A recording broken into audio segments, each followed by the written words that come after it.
य एष सुप्तेषु जाग्रति य एष सुप्तेषु जाग्रति कामं कामं कामं कामुरुषो पुरुषो निर्विमाणः निर्विमाणः तदेव शुक्रं तदब्रह्मा तदब्रह्मा तदेवामृतमुच्यते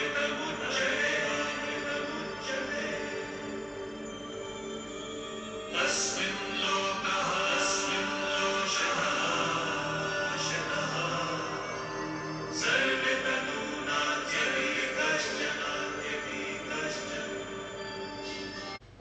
हेलो फ्रेंड्स, कैसे हैं आप सब। आई होप इंजॉय कर रहे होंगे, घर पे मस्ती कर रहे होंगे। गुड मॉर्निंग, सुप्रभात, सत श्री अकाल। सो कैसा चल रहा है आपका सबका? पढ़ाई कर रहे हो, नहीं कर रहे? सेल्स ऑफ गुड्स एक्ट आपने देखा होगा। तो आज मैं आपके लिए लेके आया हूँ इंडियन पार्टनरशिप एक्ट। ठीक है, इसके सारे मेन एस्पेक्ट्स हम कवर करने वाले हैं, अच्छे से पढ़ेंगे, अच्छे से समझेंगे और आई होप आपको इंडियन पार्टनरशिप एक्ट इसके अलावा कहीं से पढ़ने की फिर कोई जरूरत भी नहीं रहेगी। चले करें स्टार्ट, चलिएगा। तो इंडियन पार्टनरशिप एक्ट 1932। तो पार्टनरशिप, पार्टनर, फर्म और फर्म ने भी क्या सब चीजें हैं, आइए समझते हैं। कह रहा है पार्टनरशिप क्या है। Partnership is the relationship, is a relation, let's say, ठीक है, चाहे आप रियल लाइफ में देख लो, हस्बैंड वाइफ दोनों एक दूसरे के पार्टनर, ठीक है, चाहे बिजनेस में देख लो, दो लोगों ने मिलकर एक बिजनेस चलाने की सोची रेदर देन कंपनी से अलग, तो वो एक पार्टनरशिप का रूप ले सकती है। ठीक है, तो partnership is the relation between person, ठीक है, एक रिलेशन है किसके बीच में, लोगों के बीच में, जो एग्री कर रहे हैं, who have agreed to share profits of a business, जिन्होंने एग्री किया कि हम एक बिजनेस करेंगे और उसका प्रॉफिट शेयर करेंगे। ठीक है, कैरिड ऑन बाय ऑल, ठीक है, चाहे उन सब ने, चाहे दो है, दो से ज्यादा है, ठीक है, या फिर एक बहुत इंपॉर्टेंट बात, any of them acting for all, ठीक है, चार लोग थे मिलके बिजनेस स्टार्ट किया, पर काम एक ही कर रहा है, पर प्रॉफिट स्टिल शेयर हो रहा है। हाँ, तो ये टाइप्स ऑफ पार्टनर में हम समझेंगे कि कौन सा पार्टनर है जो काम कर रहा है, कौन सा है जो बाहर है, ठीक है, जिसने अपना गुडविल दे रखा होगा, अपना नाम दे रखा है। ठीक है, तो पार्टनरशिप आई होप आपको समझ आई। ठीक है, चलिए, कह रहा है the person who have entered into partnership, अब यही लोग जो पार्टनरशिप में एंटर किए, हाँ, with one another called partners, individually partners, ठीक है, हाँ, और जहां एंटर किए वो फर्म होगी, उसे बोलेंगे कलेक्टिवली, जहां पार्टनर्स काम कर रहे हैं दैट इज फर्म। ठीक है, और जिस नाम के अंतर्गत वो काम कर रहे हैं, हाँ, जिस नेम के अंडर वो काम कर रहे हैं, उसे हम बोलेंगे फर्म नेम। ठीक है, आई बात समझ में? तो partnership, partner, firm, firm name, चारों बात आपको एक क्लियर हो गई होंगी। ठीक है, तो अब कुछ एलिमेंट्स है पार्टनरशिप के, आइए देखते हैं क्या है वो। कह रहा है partnership is an association of two or more person. ये डेफिनेशन से आपको शायद समझ आ गई होगी। कम से कम दो लोग रहेंगे। अपने आप से पार्टनरशिप कैसे करोगे? शीशे के सामने खड़े होके, चलो आज हम अपने आप से पार्टनरशिप करते हैं कि मैं ऐसा करूंगा, ठीक है, हम बिजनेस करेंगे, ठीक है, वो पार्टनरशिप नहीं हो सकती ना। तो दो लोग कम से कम चाहिए एक पार्टनरशिप को रन करने के लिए। उसके बाद कह रहा है the partnership must be a result of an agreement. The word agreement, ठीक है, हाँ, पार्टनरशिप बननी चाहिए by virtue of N agreement entered into by all persons concerned. जिस एग्रीमेंट में वो सारे पर्संस रहेंगे, उनके नाम रहेंगे जो पार्टनरशिप में एंटर होना चाह रहे हैं। ठीक है, चले आगे। कह रहा है partnership is organised to carry on some business. Obviously खाली पार्टनरशिप करके थोड़ा छोड़ेंगे, उसके लिए कुछ बिजनेस भी करेंगे। तो बिजनेस एक बहुत जरूरी एस्पेक्ट, इवन मेन एस्पेक्ट, जिसके थ्रू ही तो काम करके आप पैसे कमाएंगे और उसको शेयर करेंगे प्रॉफिट्स को। ठीक है, उसके बाद कह रहा था agreement must be to share profit. ठीक है, अब वो एग्रीमेंट जो हमने किया है, हाँ, उसमें लिखा होना चाहिए कि हम शेयर प्रॉफिट करने वाले हैं। ठीक है, the business must be carried on by all और any of them acting for all. चाहे सारे भी कर सकते हैं, चाहे कुछ भी कर सकते हैं, चाहे एक भी कर सकते हैं, सबके बिहाफ पे। ठीक है, प्रॉफिट शेयर कर लेंगे। आई बात समझ में? पांचों पॉइंट, 5 पॉइंट्स, इंपॉर्टेंट पॉइंट्स जो आपको एक पार्टनरशिप की बेसिक अंडरस्टैंडिंग देके जाएंगे। हाँ, चले आगे, पक्का? चलिए, कह रहा है association of two or more person. अभी आपने देखा फर्स्ट पॉइंट में लिखा हुआ था partnership is an association of two or more person, ठीक है, वही कह रहा है partnership is an association of two or more person. एक इकलौता बंदा कैसे काम करेगा पार्टनरशिप में? अपने आप से पार्टनरशिप नहीं करेगा ना। Again only one person, only persons recognized by law can enter into an agreement of partnership। हाँ, ये क्या है sir? Person recognise by law, आइए देख लेते हैं कौन हो सकते हैं। तो मेरे हिसाब से मैं एक बार यहां पे एक बात तो बोल ही सकता हूं, नेचुरली पर्सन हो सकते होंगे मेरे हिसाब से। हाँ, अच्छा, कंपनी यानी बॉडी कॉर्पोरेट बोल दूं? हाँ, एक बॉडी कॉर्पोरेट भी कर सकती है, एक कंपनी किसी फर्म में पार्टनर बन सकती है।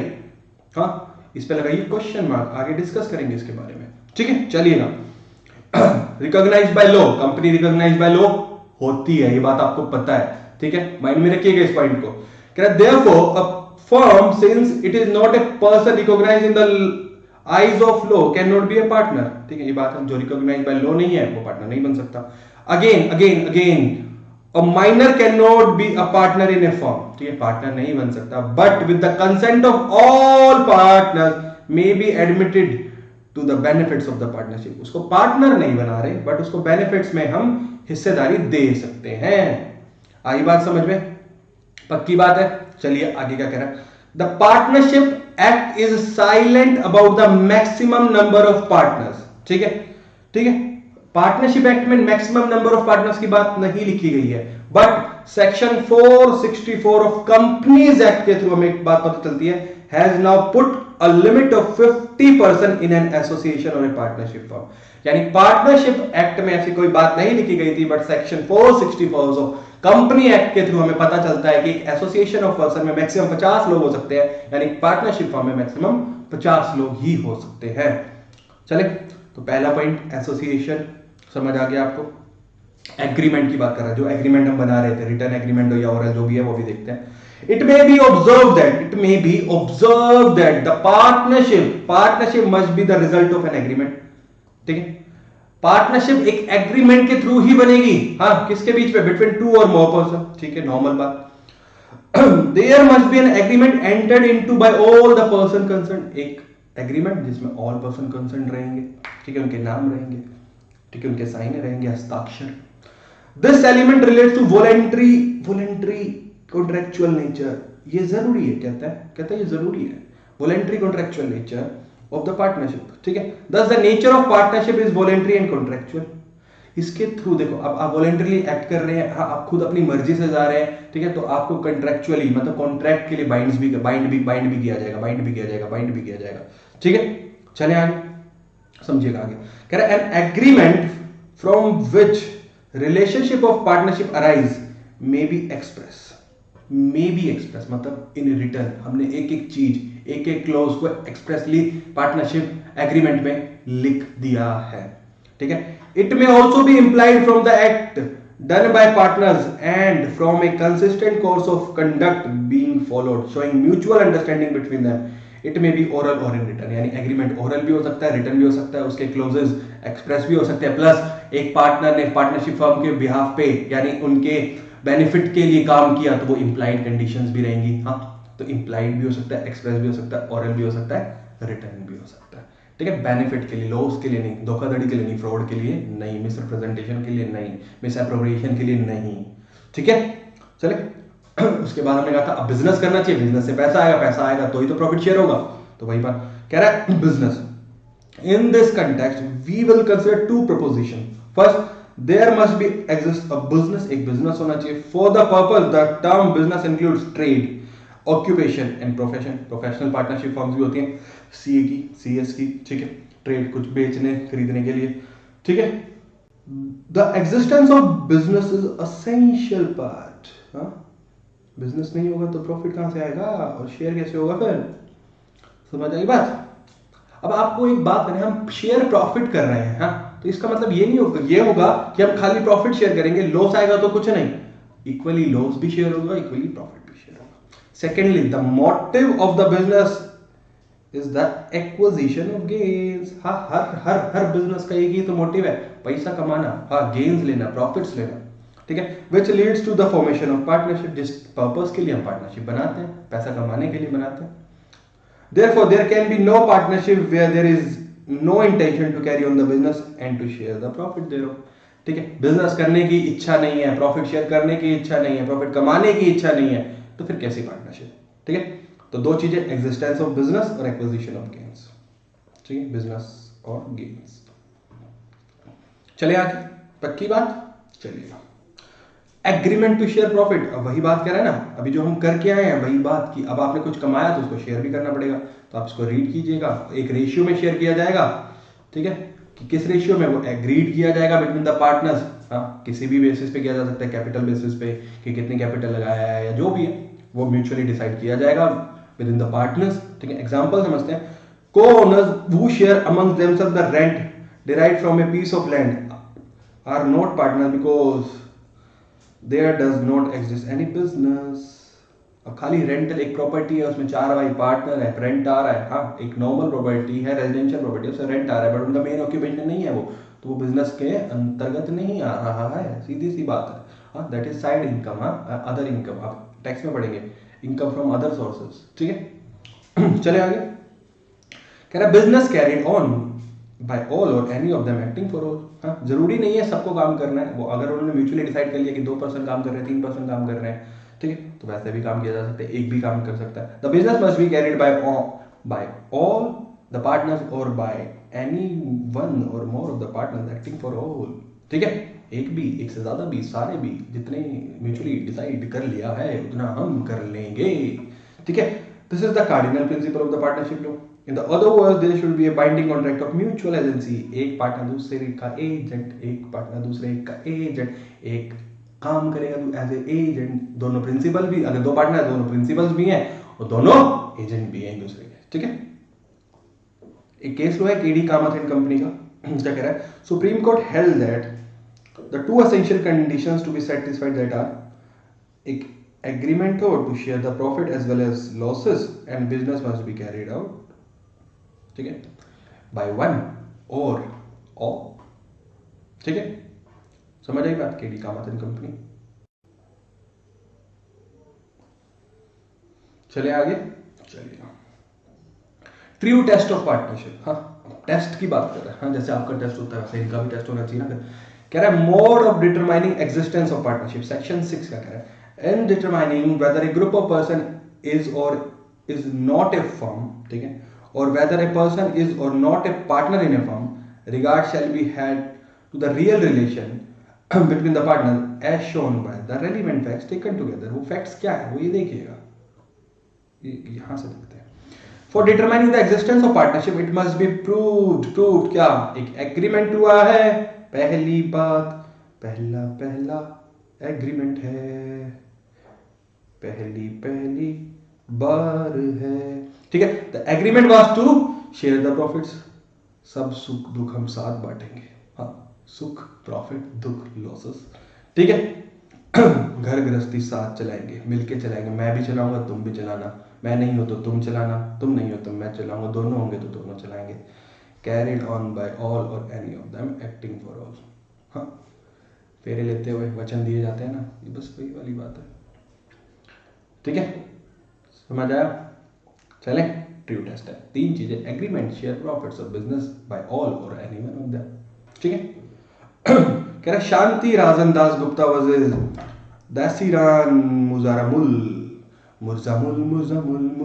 नाम भी ऐसे ऐसे हो जाते हैं कि आधी बार तो समझ नहीं आते। मेरी इंग्लिश ना यार एक्चुअली बहुत कमजोर है, इतनी कमजोर है कि दवाई लेनी पड़ती है। ठीक है, चलिएगा, क्या कह रहा है, supreme court to reach the conclusion that there is no partnership between the parties, क्या से parties have not retained any record of term and condition of partnership. ठीक है, अगर ये चीजें नहीं होगी तो पार्टनरशिप कैसे होगी? तो इन्होंने कोई रिकॉर्ड मेंटेन नहीं किया जिसमें टर्म्स एंड कंडीशन पार्टनरशिप की लिखी गई, पहली बात। दूसरी, partnership business has maintain no accounts of its own, कुछ अकाउंट्स ही नहीं बनाए हैं ना, तो फिर कैसा, which would be open to inspection by both the parties, कैसे इंस्पेक्ट कर सकते हैं? हाँ, ऐसे ही चले जा रहे हैं, आ रहा है, खा रहा है, कमा रहा है, बस चलो। No account of partnership, bank में कोई अकाउंट ही नहीं खोला है, करंट अकाउंट ही नहीं खोला बिजनेस का। ओ मोदी जी से बचने की कोशिश। ओ शिट, पता नहीं है ना इनको मोदी जी है वो। No written intimation was conveyed to the deputy director of procurement with respect to the newly created partnership. सीधी सी बात बोल दूं, हाँ, बिजनेस रनिंग के लिए किसी के पास इंफॉर्मेशन नहीं गई है। ठीक है, डिप्टी डायरेक्टर ऑफ प्रोक्योरमेंट जो ये बिजनेस को देख रहा है। अब सीधी सी बात हो, जैसे कंपनी के लिए रजिस्ट्रार हो रहा है वैसे ही कुछ बात कर रहा है, कोर्ट में जाके इन्फॉर्म तो करना ही है ना। चलिए चले, यानी कोई भी रजिस्ट्रेशन नहीं ले रखा होगा, हाँ, चाहे बिजनेस के लिए जीएसटी का हो गया, ठीक है, इनकम टैक्स के लिए हमने पैन कार्ड नहीं बनवाया, ठीक है, कुछ भी नहीं किया, हाँ, शॉप एंड एस्टेब्लिशमेंट में कुछ नहीं किया, एमएसएमई में कुछ नहीं किया, ये सब है। अभी आपको लगा सर क्या क्या बोले जा रहे हो, कोई बात नहीं, नॉलेज फालतू का ज्ञान। चलिए, तो अब काइंड ऑफ पार्टनरशिप देखते हैं, ठीक है, kinds of partnership with regard to duration, with regard to the extent of business, ठीक है। कह रहा है पार्टनरशिप एट विल होती है या फिर फिक्स पीरियड के लिए हो सकती है अगर टाइम ड्यूरेशन को देखा जाए, ठीक है। और अगर एक्सटेंट ऑफ बिजनेस को देखा जाए तो पर्टिकुलर पार्टनरशिप हो सकती है और जनरल पार्टनरशिप हो सकती है। तो बात सीधी सी ये है, ऐसा ही कुछ होगा। हाँ, चले आगे, चलिएगा, अभी किक को देख लेंगे फिर यही होगा और क्या होगा। पार्टनरशिप एट विल, सुनिएगा मेरी बात, हाँ, पढ़ तो आप लेंगे। विल मतलब दो लोगों ने पार्टनरशिप की, आपने कंपनी के बारे में एक पढ़ा होगा गोइंग कंसर्न ना, वैसे ही समझ लीजिए पार्टनरशिप एट विल को। हाँ, जब तक हमारी इच्छा है, विल इच्छा, जब तक हमारी इच्छा है तब तक हम बिजनेस कंटिन्यू, पार्टनरशिप कंटिन्यू करेंगे, ठीक है। हम आज ये सोच के काम ही नहीं कर रहे कि कब तक हमें बिजनेस को चलाना है, ठीक है, that is partnership at will. बस आप समझ लीजिएगा, इसमें कोई फिक्स टर्म पीरियड नहीं आता। ठीक है, कह रहा है partnership for a fixed period, हमने पार्टनरशिप, अब उसी का अपोजिट था, यहां पे हमने एक टाइम फिक्स कर दिया, 1 महीने 2 महीने 1 साल 2 साल, इतने के लिए हम बिजनेस करेंगे साथ मिलके, that is for a fixed period, ठीक है। तो आई होप ये समझ आया होगा आपको, ठीक है। अब चलते हैं पर्टिकुलर पार्टनरशिप के लिए। कह रहा है पर्टिकुलर पार्टनरशिप किसी भी एक प्रोजेक्ट लिया, लेट्स से गवर्नमेंट ने एक टेंडर निकाला, ठीक है, मैं एक इंडिविजुअल पर्सन, हाँ, काम करता हूं, वही एक दूसरा एक और पर्सन एज ए प्रोपराइटर वो भी इंडिविजुअली काम करता है, बट गवर्नमेंट ने टेंडर निकाले वो भी सिर्फ पार्टनरशिप फर्म्स के लिए, ठीक है। तो हम दोनों ने मिलकर बोला कि चलो इस प्रोजेक्ट के लिए, इस एडवेंचर के लिए हम पार्टनरशिप करते हैं, जैसे ही खत्म हो जाएगा हम अपनी पार्टनरशिप को खत्म कर देंगे। That is for a fixed adventure और सिंगल एडवेंचर और फिक्स्ड प्रोजेक्ट के लिए, ठीक है। That is particular partnership particular project के लिए, पर्टिकुलर एडवेंचर के लिए। जनरल कोई भी बिजनेस जनरली करने के लिए, दैट इज जनरल पार्टनरशिप, बहुत सिंपल। आई होप इसमें कोई डाउट नहीं रहा होगा आपको, पक्की बात है। चले आगे, चलिए पार्टनरशिप डीड, हाँ, पार्टनरशिप डीड की बात कर रहा है, ठीक है। चलिएगा, क्या कह रहा है पार्टनरशिप डीड क्या है, पहले आप एक बार बताएंगे, जिसमें सारी कंडीशन लिखी जाएंगी, हाँ, कि कैसे काम करना है, कितना प्रॉफिट शेयर करना है, क्या बिजनेस करना है, किस एरिया में करना है, ठीक है, कौन किस पार्टनर का कौन सा एरिया, कौन सी ज्यूरिसडिक्शन, वही सारी बातें होंगी ना। Partnership is the result of an agreement, ये हम पढ़ते पढ़ते पढ़ते अभी तक यही आए हैं।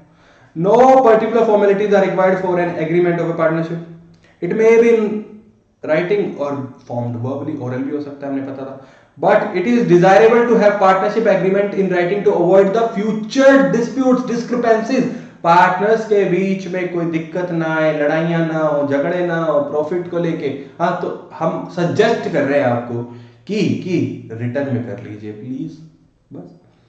The document in writing containing the various terms and condition, जो डॉक्यूमेंट बनेगा इन राइटिंग जिसमें टर्म्स एंड कंडीशन लिखी जाएंगी, किसके भी आप किसके लिए, as to the relationship of the partner, ठीक है, उसे हम बोलते हैं पार्टनरशिप डीड, पार्टनरशिप डीड, ठीक है। उसमें ये सारी बातें लिखी जाती है जो मैंने आपको अभी तक एक जनरली बता दी है, ठीक है। नाम बिजनेस का, पार्टनर्स का एड्रेस, नेम, ठीक है, ड्यूरेशन है तो कैपिटल कितना, प्रॉफिट शेयरिंग रेशियो, अगर कैपिटल दिया तो उस पर इंटरेस्ट, सैलरीज, वो वटेवर, वो सारी चीजें इसमें डाल देंगे, ठीक है। चले आगे, पक्का, चलिएगा। अब हम बात, अभी हमने काइंड्स ऑफ पार्टनरशिप देखा, अब हम टाइप्स ऑफ पार्टनर्स देखेंगे। आइए देख लेते हैं कौन कौन से होते हैं। एक्टिव या ऑस्टेंसिबल, हाँ, एक्टिव, अब समझ रहा होगा यानी फिजिकली इन्वॉल्व होगा बिजनेस एक्टिविटीज में। नॉमिनल सब पार्टनर, आउटगोइंग पार्टनर, स्लीपिंग और dormant partner, partners in profits only, हाँ माइनर हो सकता है, चलो देख लेंगे, incoming partner, partner by holding out. ठीक है, ये सारे टाइप्स अभी एक एक करके देखते हैं हम। कह रहे एक्टिव और एक्चुअल और ऑस्टेंसिबल पार्टनर क्या होता है? It is a person who has become an partner by an agreement and who actively participates in the conduct of the partnership, acting for all. हाँ, वो वाली बात आ रही है इसमें। ठीक है, जो फिजिकली प्रेजेंट है बिजनेस एक्टिविटीज में।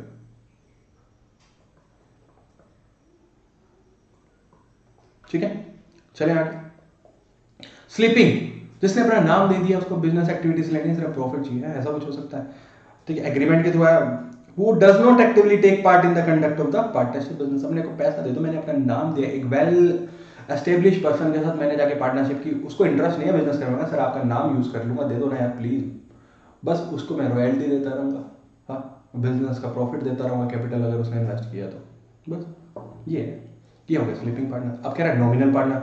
ठीक है, अब ये नॉमिनल और स्लीपिंग में आपको देखो एक चीज का डिफरेंस आएगा। कह रहा है इसने अपना नाम दिया फॉर्म को, ठीक है, विदाउट हैविंग रियल इंटरेस्ट, पर इसका इंटरेस्ट नहीं है फॉर्म में, इसने नाम दिया, and not entitled to share the profit. मैंने वहां पे बोला था कि वो शेयर प्रॉफिट भी करेगा। ठीक है, डज नॉट टेक पार्ट, हाँ बिजनेस में कोई पार्ट नहीं लेगा, हाँ बट लाइबल होगा थर्ड पार्टीज के लिए, अगर कुछ गलत किया फॉर्म ने तो उसका नाम इन्वॉल्व है। ठीक है, वो बस वन टाइम पेमेंट लेके निकल लेगा और क्या, बस इससे ज्यादा कुछ नहीं है, अपना नाम दे रखा है उसने। ठीक है, XYZ person, well establish person, Ayush Ojha sir की CFA में पार्टनर है। ठीक है, बस इतनी सी बात। चलिए अब टाइप्स ऑफ पार्टनर को एक बार थोड़ा सा और अच्छे से समझ लें। Actual ostensible partner, that is me. आपने दोस्ती यारी में सुना होगा ना, ये मेरा भाई है, ये मेरा बच्चा है, ये मेरा बच्चा है ना, बस वैसा उसी पे बेस्ड है एग्जांपल।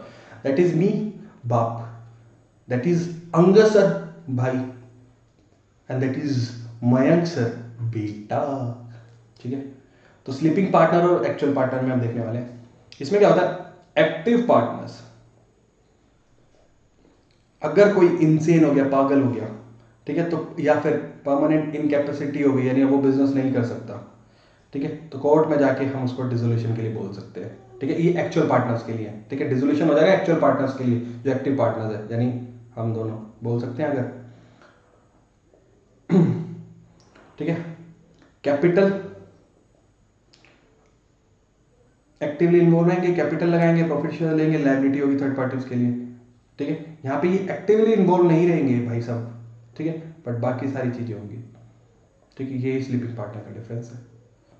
अगर ये इंसेन हो गया, परमानेंट इनकैपेसिटी हो गई इनकी, तो डिसोल्यूशन नहीं होगा। ठीक है, तो फर्म डिसॉल्व नहीं होगी। ठीक है, आई बात समझ में? पक्की बात है, देख लो एक छोटा सा डिफरेंस, मेरे हिसाब से क्लियर अंडरस्टैंडिंग के लिए इंपॉर्टेंट। ठीक है, चले आगे।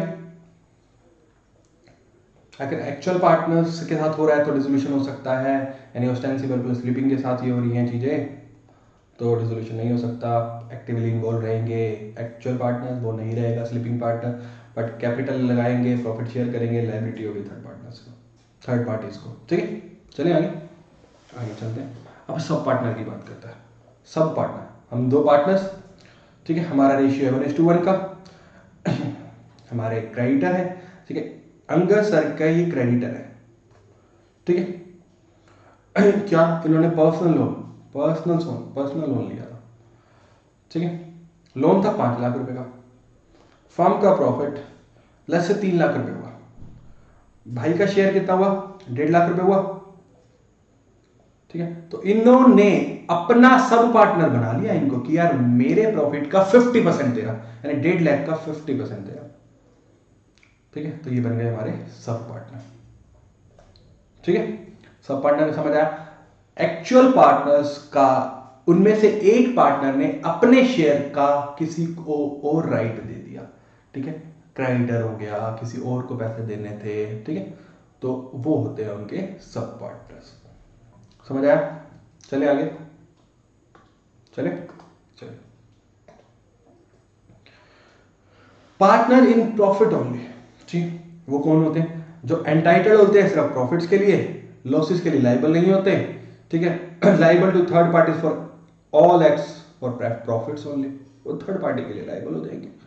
ठीक है, समझ लो। चलिए, इनकमिंग पार्टनर, कोई नया पार्टनर आ रहा है, आउटगोइंग पार्टनर कोई पुराना छोड़ के जा रहा है। देखिए ये इनकमिंग है, ये छोड़ के जा रहे हैं, आउटगोइंग है। ठीक है, जो नया एडमिट हो रहा है वो इनकमिंग है, जो जा रहा है छोड़ के, हाँ रिटायर हो रहा है, आउटगोइंग पार्टनर, वो आउटगोइंग पार्टनर है। ठीक है, चले आगे। पर हाँ एक बात बताइए, एक नया पार्टनर फर्म में एंटर हो रहा है, उससे पहले फर्म के ऊपर कोई लायबिलिटी थी, उनके एंटर होने से पहले, तो क्या नया पार्टनर एप्लीकेबल मतलब लायबल होगा? नहीं। पुराना पार्टनर अब छोड़ के जा रहा है, ठीक है, तो उसके छोड़ के जाने के बाद फर्म के एक्ट्स पे अगर कोई लायबिलिटी आ रही है तो वो लायबल होगा? हाँ जी होगा। तब तक होगा जब तक वो नोटिस नहीं दे देता। Such partner remains liable to third parties for all acts of the firm until public notice is given of his retirement. ठीक है, पब्लिक नोटिस नहीं दिया गया तो तब तक वो लायबल रहेगा। चाहे 1 महीना हो चुका है फर्म को छोड़े, उस महीने के इंटरवल में अगर फर्म के ऊपर लायबिलिटी आई तो भी वो लायबल रहेगा, अगर उसने पब्लिक नोटिस नहीं दिया है तो। समझ आई बात? चले आगे, चलिए। पार्टनर बाय होल्डिंग आउट, हाँ होल्डिंग आउट जैसे रिप्रेजेंटेशन, हाँ वो वाली बात कर रहा है। Partnership by holding out is also known as partnership by estoppel. आपने पढ़ा था effect of estoppel sale of good act में भी, हाँ सरदार जी वाला एग्जांपल। सरदार जी मैं घर बेच रहा हूं सानू की, सर आपका, वो वाला। ठीक है, where a man holds himself out as a partner और अलाउज अदर टू डू। ठीक है, अगर किसी पर्सन ने बोला कि मैं इस फर्म का पार्टनर हूं जबकि वो एक्चुअली नहीं है, या वो पार्टनर है तो उसने किसी और को ऐसा करने के लिए अलाउ कर दिया, he is then stopped from denying the character he has assumed and upon the faith of which creditor may be presumed to have acted। उस पर्सन के बिहाफ पे किसी और ने पार्टनरशिप से डील कर लिया तो उसे बोलेंगे partnership by holding out, partner by holding out. सुनिएगा, when a person represent himself knowingly permits himself to be represented as a partner in a firm, हाँ when in fact he is not, जबकि वो है नहीं पर उसने बोला कि मैं इस फर्म का पार्टनर, और पार्टनर से भी मना नहीं किया, he is liable like a partner in the firm, तो पार्टनरशिप की कोई लायबिलिटी आएगी फर्म पे तो वो भी लायबल होगा। to anyone who on the faith of such representation has given to the credit of the firm। सुनिएगा, सुनिए, एक पर्सन है विजय माल्या जी, ठीक है, मैं और एक पर्सन हो रहा है एक्स, दोनों एक फर्म में पार्टनरशिप है, और विजय माल्या जी के सुपुत्र सिद्धार्थ माल्या जी मेरे बहुत अच्छे दोस्त हैं। तो मैंने बोला सर सिद्धार्थ जी काम कीजिए ना, पापा को बोलिए कि यार मेरे फर्म में मुझे लोन वोन दिलवा दे बैंक से, कोई गारंटी वारंटी दे दे। ठीक है, तो उन्होंने क्या किया, उन्होंने बैंक को बोला देखो जी मैं भी इस फर्म का पार्टनर हूं, जबकि वो एक्चुअली नहीं है। उस बेस पे बैंक ने मुझे लोन दे दिया, मैं लोन लेके उड़ गया उनकी तरह। ठीक है, तो वो भी लायबल होंगे उस चीज के लिए। विजय माल्या जी वैसे खुद के लिए तो हो नहीं पा रहे, हमारे लिए क्या होंगे। ठीक है, चले, तो ये होता है पार्टनर बाय होल्डिंग आउट। नीचे एग्जांपल दे रखा है, आप देख लीजिएगा। कह रहा रिलेशंस ऑफ पार्टनर, अब रिलेशन ऑफ पार्टनर की बात करने वाले हैं। ठीक है, कह रहा जनरल ड्यूटीज ऑफ पार्टनर। ठीक है, partners are bound to carry on the business of the firm, obvious है ये तो, to the greatest common advantage, common advantage हाँ profit, to be just and faithful to each other, एक दूसरे के ऊपर विश्वास होना चाहिए, and to render true accounts, एक दूसरे को ट्रू अकाउंट बताए कि भाई एक्चुअली में ये ट्रांजैक्शन हुई है, आज ये ट्रांजैक्शन हुई है। ठीक है, और फुल इंफॉर्मेशन एक दूसरे को पास ऑन करे of all the things affecting the firm to any partner or is legal representative, एक दूसरे को या उनके लीगल रिप्रेजेंटेटिव को सारी इंफॉर्मेशन पास ऑन की जानी चाहिए, इनकी जनरल ड्यूटीज हैं। ठीक है, समझ आएगा। कह रहा ड्यूटी टू इंडेमनीफाई, इंडेमनीफाई मतलब compensate for loss caused by fraud. Every partner shall indemnify the firm for any loss caused to it by his fraud. एक पर्सन ने फर्म में फ्रॉड किया जिसकी वजह से फर्म को लॉस हुआ, तो उसकी ड्यूटी है कि वो उस फर्म को कंपनसेट करे, इंडेमनीफाई करे उस लॉस के लिए। ठीक है, समझ आई बात? पक्का? एक बार देख लीजिए, हमने जितना एक बार रिवाइज किया 2 मिनट लगा के, 2 मिनट का ड्रिंक ब्रेक ले लेते हैं हम इतने।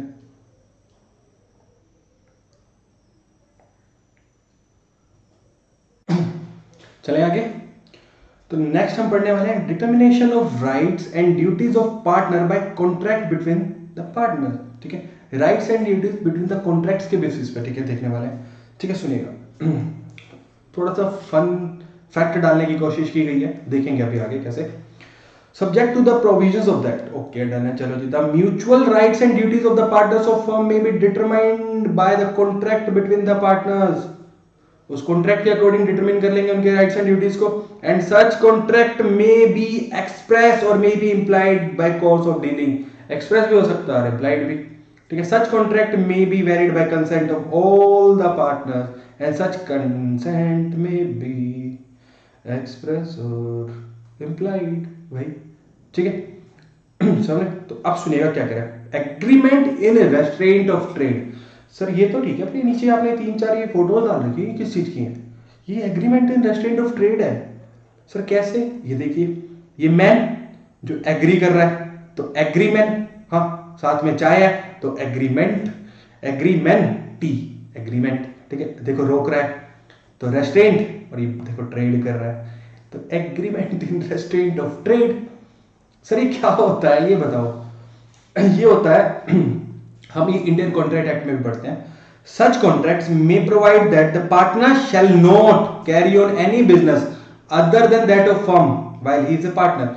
किसी भी एक पार्टनर को और कोई बिजनेस करने से रोकने का कोई भी एग्रीमेंट है, जब तक वो पार्टनर है, उसे बोलते हैं agreement in restaurant of trade. I hope समझ आया होगा आपको। चले आगे, चलिए। द कंडक्ट ऑफ बिजनेस, हाँ कैसे कैसे कैसे बिजनेस को कंडक्ट करेंगे, चलिए। Every partner has a right to take part in the conduct of business, okay, सब पार्टनर पार्ट ले सकते हैं। Every partner is bound to attend diligently to his duties, ठीक है। कह रहे हैं कि हर पार्टनर बाउंड है अपनी ड्यूटीज को डिलीजेंटली मतलब ऑनेस्टी से पूरा करने के लिए, ठीक है, कोई एक्सक्यूज नहीं होना चाहिए उसमें, ठीक है। कह रहे हैं any difference arising as to ordinary matters, हाँ, connected with the business may be decided by majority of the partner. कुछ भी डिस्प्यूट आ रहा है, ठीक है, कुछ भी अगर दिक्कत आ रही है, डिफरेंसेस आ रहे हैं, हाँ, तो मेजॉरिटी पार्टनर उसको डिसाइड कर लेंगे, जो ज्यादा मेजॉरिटी में पार्टनर जो बोल रहे हैं उस पर एग्री कर लेंगे। And every partner shall have right to express, अपना ओपिनियन रखने का तो राइट होगा ना, right to express his opinion before the matter is decided, matter decide होने से पहले, चाहे आप फेवर में हो चाहे अगेंस्ट में हो। But no change may be made in the nature of the business without the consent of all the partner. Business nature change नहीं कर सकते जब तक सारों की कंसेंट नहीं है। यहाँ पे तो यूआर बोल दो आप, यूनानिमस रेजोल्यूशन, जैसे हम कंपनीज में पढ़ते हैं ना, उसी तरीके का। यहाँ पे ये नहीं कि मेजोरिटी चल जाएगा या सुपर मेजोरिटी चल जाएगा। सुपर मेजोरिटी तो 75% प्लस,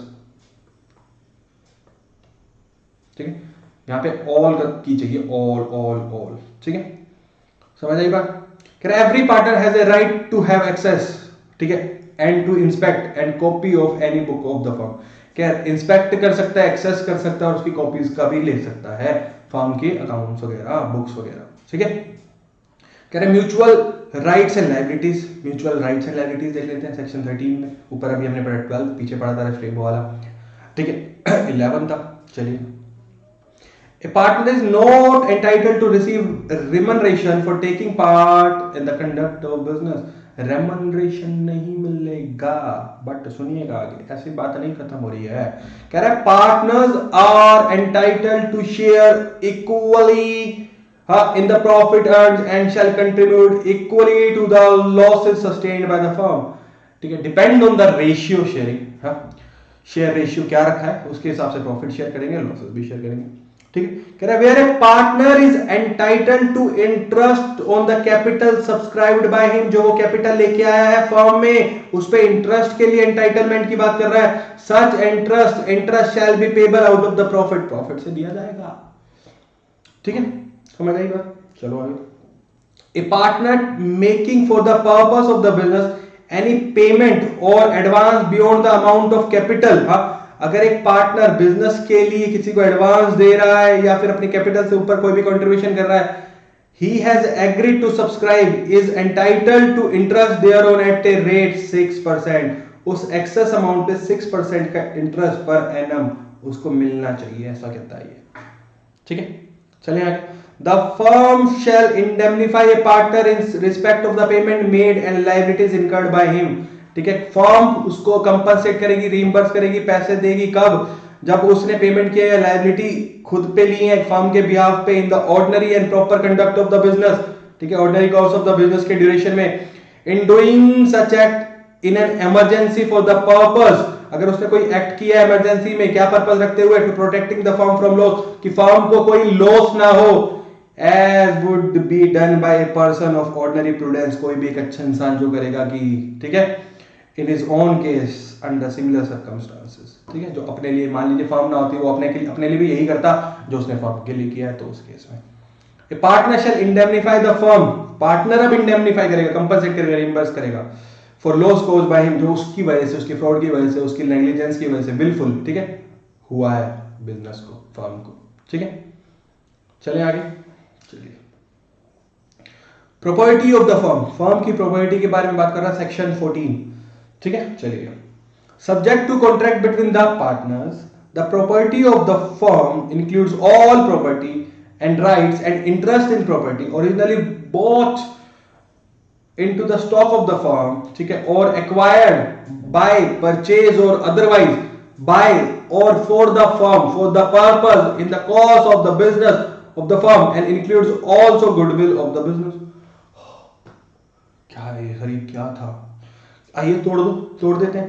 कह रहा है the property of the firm क्या क्या इंक्लूड करेगी? सारी प्रॉपर्टी जो फर्म के नाम पे खरीदी गई, एंड राइट्स, ठीक है, राइट्स भी, and interest in the property, ठीक है, और वो इंटरेस्ट भी जो प्रॉपर्टी में है, originally bought in the stock, जो एज ए स्टॉक फर्म में लाया गया गुड्स का, और एक्वायर किया गया या परचेज किया गया है, ठीक है, या और किसी तरीके से, ठीक है, बाय द और फॉर द फर्म, ठीक है, और for the purpose of carrying of business, ठीक है, और चाहे वो गुडविल है तो भी वो इंक्लूड हो जाएगी प्रॉपर्टी में, ये फर्म की प्रॉपर्टी है। ठीक है, अगर कुछ अलग इंटेंशंस नहीं आ रहे, unless the contrary intention appears, the property and rights and interest in the property acquired with money belonging to the firm are deemed to have been acquired for the firm, जो firm के पैसे से खरीदी गई है, अगर unless until कोई contrary intentions नहीं है, ठीक है, तो यही मानी जाएगी कि वो फर्म की है। ठीक है, चलो एप्लीकेशन कैसे use, application of the property of the firm, firm की प्रॉपर्टी को कैसे कैसे यूज करेंगे, अप्लाई करेंगे सेक्शन 15 में। ये प्रॉपर्टी है, ये पार्टनर्स हैं, और ये फर्म है, कैंडीलैंड बनाया है इन्होंने। ठीक है, तो क्या कहना चाह रहा है देखो, इसी पिक्चराइजेशन से हम समझते हैं फर्म की प्रॉपर्टी पार्टनर्स फर्म के बिजनेस के लिए यूज कर रहे हैं, बस समझ आई बात। एप्लीकेशन ऑफ द प्रॉपर्टी ये यही कहता है, देखते हैं आइए क्या कहता है।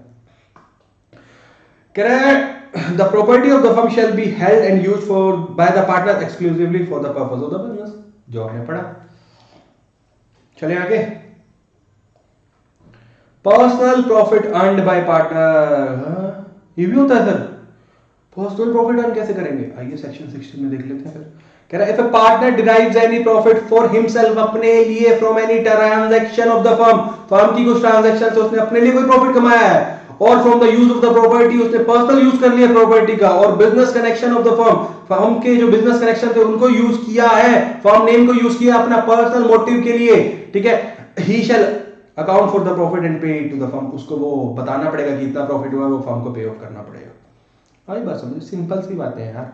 कह रहा है if A partner carries on any business of the same nature, जो फर्म कर रही है वही पार्टनर अलग से कर रहा है, एंड कंपीटिंग यानी कंपीट भी कर रहा है फर्म के साथ, खाली कर रहा है, ठीक है, नहीं उसी के एरिया में कर रहा है, उसी के क्लाइंट्स को के पास जा जाके अपील कर रहा है, यानी कंपटीशन है, थ्रोट कट। ठीक है, with that of the firm he shall account, वही उसको वही सारे प्रॉफिट फर्म को, बिजनेस को देने पड़ेंगे। गलत बात है, ऐसे नहीं कर सकते आप। ठीक है, चलिए आगे। कह रहा है rights and duties of partner after change in the firm, ठीक है, वेयर ए न्यू पार्टनर और पार्टनर्स कम्स इन, नया पार्टनर आ गया, change in firm, constitution change हो रहा है फर्म का, पहले 2 पार्टनर थे अब 3 हो रहे हैं। ठीक है, सो उसके बारे में कह रहा है where some partner go out, पहले 3 थे अब 2 हो रहे हैं, वाइस वर्सा वाली बात होगी, डेथ की वजह से, रिटायरमेंट। ठीक है, where the partnership concern carries on business other than the business for which it was originally formed। ठीक है, अब चेंज तो हो रहा है ना, चाहे उसने गुड्स एक्स बेचने के लिए स्टार्ट किया था, पर अब चेंज करके वाई बेच रहे हैं। ठीक है, कंस्टिट्यूशन, या बिल्कुल पहले हम ट्रेडिंग के कर रहे थे, अब सर्विस में आ गए, ट्रेडिंग इंडस्ट्री से सर्विस इंडस्ट्री में आ गए। where the partnership business is carried on after the expiry of the fixed term। ठीक है, हमने 1 साल के लिए बोला था, उसके बाद भी हम कंटिन्यू कर रहे हैं। ठीक है, तो की बात कर रहे हैं, यानी ये सारी बातें होगी चेंज की, ये चेंजेस की हैं।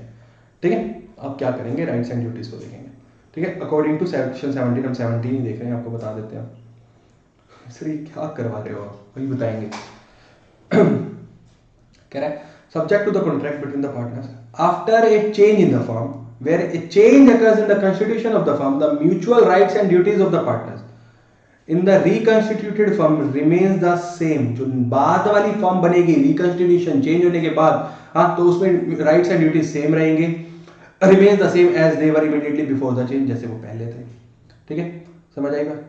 After the expiry of the term, अगर एक्सपायरी के बाद भी हम कंटिन्यू करने की बात कर रहे हैं तो की बात कर रहा हूँ, where a firm constituted for a fixed term continues to carry on business after the expiry of that term, mutual rights and duties of the partner remain the same, जो पहले थे वही बाद में रहेंगे, जैसे हम मान लेंगे पार्टनरशिप एट विल वाली, ठीक है। वेदर एडिशनल अंडरटेकिंग्स, ठीक है, आर कैरिड आउट, कुछ एक्स्ट्रा काम करने वाले हैं हम, ठीक है। Where a firm constituted to carry out one or more adventures or undertaking carries out other adventures or undertaking are the same, जैसे एक के लिए क्या तरह से बाकी के लिए भी रहेगा, जैसे वो स्टार्टिंग में एक आया था, ठीक है। आई बात समझ में? पक्का? चले सही वही है, एक्सपायरी वो टर्म खराब खत्म हो गया, चेंज हो गया है कुछ, वही वाली बातें कर रहा है, इसलिए ऐसा दिखाया गया है, जस्ट थोड़ा सा एक फन फैक्ट डालने के लिए बस, ठीक है। चले कह रहा है relation of partners to third party, third parties के साथ पार्टनर्स के रिलेशन, सेक्शन 18 में क्या कह रहा है, partners to be an agent of the firm, जो पार्टनर है वो एजेंट रहेंगे फर्म के, जो हमने स्टार्टिंग में भी बात कर ली थी, ठीक है, सेक्शन 4 में, ठीक है, तो वही बात है। Implied authority of partner as agent, implied authority क्या है, हाँ तो वो देख लेते हैं। The act of a partner which is done to carry on in a usual way business of the kind carried on by the firm binds the firm, ठीक है, एज ए एजेंट है तो वो फर्म को bind भी कर रहे हैं, ठीक है। The authority of the partner to bind the firm, वो इम्प्लाइड अथॉरिटी होती है, ठीक है। तो इम्प्लाइड अथॉरिटी में क्या क्या नहीं आएगा, जो इम्प्लाइड अथॉरिटी ऐसी कौन कौन सी जो पार्टनर को एम्पावर नहीं कर रही है। आप इनको जानते हो, दीपिका मैडम को, दीपिका पादुकोण, ये मूवी स्टार है, मूवी को हम सिनेमा बोलते हैं, तो सिनेमा स्टार दीपिका पादुकोण को बैटिंग करनी नहीं आती, ठीक है। कैसे देख लेते हैं कि इंप्लाइड अथॉरिटी में क्या क्या नहीं आएगा, ये एक्सप्रेस में आ सकता है पर इंप्लाइड में नहीं। एक पार्टनर सबमिट नहीं कर सकता एक dispute relating to the business of the firm to arbitration, court पे लेके नहीं जा सकता कोई भी डिस्प्यूट अपने आप, जब तक सब पार्टनर की कंसेंट नहीं होगी या एक्सप्रेसली उसको ऑथराइज नहीं किया होगा। तो डी फॉर डिस्प्यूट, ठीक है। कह रहा है open A bank account on behalf of the firm on in his name, ठीक है, ऐसा तो होना भी नहीं चाहिए, अपने नाम पे फर्म का बैंक अकाउंट खोल लिया, तो ये बी हो गया, बी से बैट,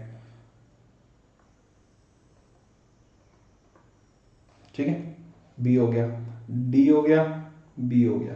उसके बाद कह रहा है कॉम्प्रोमाइज और रेलिंक्विश एनी क्लेम और portion of claim bye the firm, ठीक है, अपनी ही मर्जी से किसी का क्लेम माफ कर देना, हाँ आप नहीं कर सकते जब तक या तो आपको ऑथराइज ना किया गया और जिसमें या तो फिर सब पार्टनर्स की कंसेंट ना हो, ठीक है। तो सी से क्लेम आ गया, ठीक है।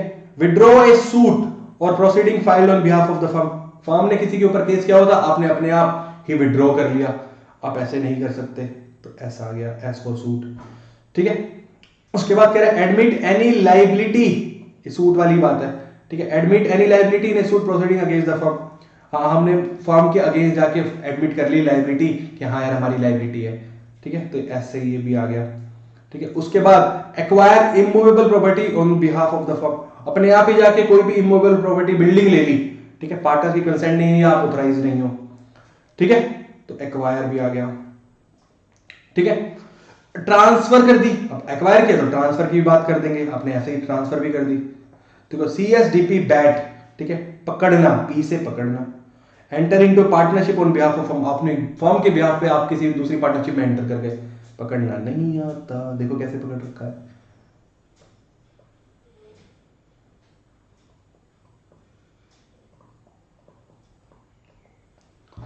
ठीक है। चले आगे, ये इंप्लाइड अथॉरिटी में नहीं आएगा, चलिएगा। कह रहा है mode of doing act to bind firm, section 22, चलिए देखते हैं। 19 पढ़ा था, 22 पे आ रहे हैं, फिर 20 और 21 करेंगे, ठीक है, चलिएगा। In order to bind a firm an act or instrument done or executed by a partner or any person on behalf of firm shall be done or executed in the firm name, ठीक है।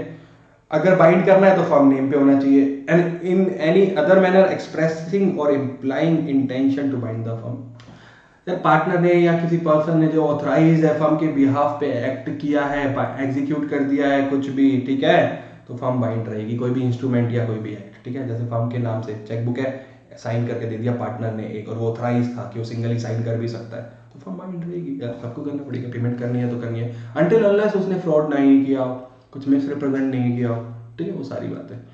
चलिए कह रहा है extension and restrictions of partner implied authority. Extension और restrictions implied authority की बात कर रहा है सेक्शन 19 ठीक है। The implied authority of a partner may be extended or restricted by contract between the partners under the following conditions. The restrictions imposed on the implied authority of the partner by agreement shall be effective against third party. Come, the third party knows about the restrictions and the third party does not know that he is dealing with a partner in firm. ये क्या है तो sir, आइए समझते हैं। पहले तो हम पढ़ के आ रहे हैं, देखिए एक्सटेंशन, हाँ उसकी इम्प्लाइड अथॉरिटी को एक्सटेंड कर रहे हैं या रेस्ट्रिक्ट कर रहे हैं किसी हद तक पार्टनर की, है ना। तो क्या कह रहा है, the implied authority of a partner में बी एक्सटेंडेड और रेस्ट्रिक्टेड बाय कॉन्ट्रैक्ट के थ्रू बिटवीन द पार्टनर, ठीक है। तो कह रहा है इस कंडीशन में, following conditions, the restrictions imposed on the implied authority of a partner, ठीक है, by agreement shall be effective against third party. वो रेस्ट्रिक्शंस कब इफेक्टिव होंगी, या तो पार्टनर को उसकी रेस्ट्रिक्शंस के बारे में नॉलेज हो, ठीक है, या फिर third party does not know, that उसको पता ही नहीं है that he is dealing with a partner in the firm, कि वो पर्सन पार्टनर है जिनके साथ वो डील कर रहे हैं। तो दो कंडीशन, ठीक है। कह रहा है partners authority in an emergency, अगर कोई इमरजेंसी कंडीशन आ जाती है तो पार्टनर्स अथॉरिटी क्या होगी sir, a partner has authority in an emergency to do all such acts for the purpose of protecting the firm from any loss. जैसे वो अपने लिए करता है वैसे वही अभी हम पीछे पढ़ के भी आए थे ना, वही वाली बात, ordinary prudence in his own case, same, ठीक है।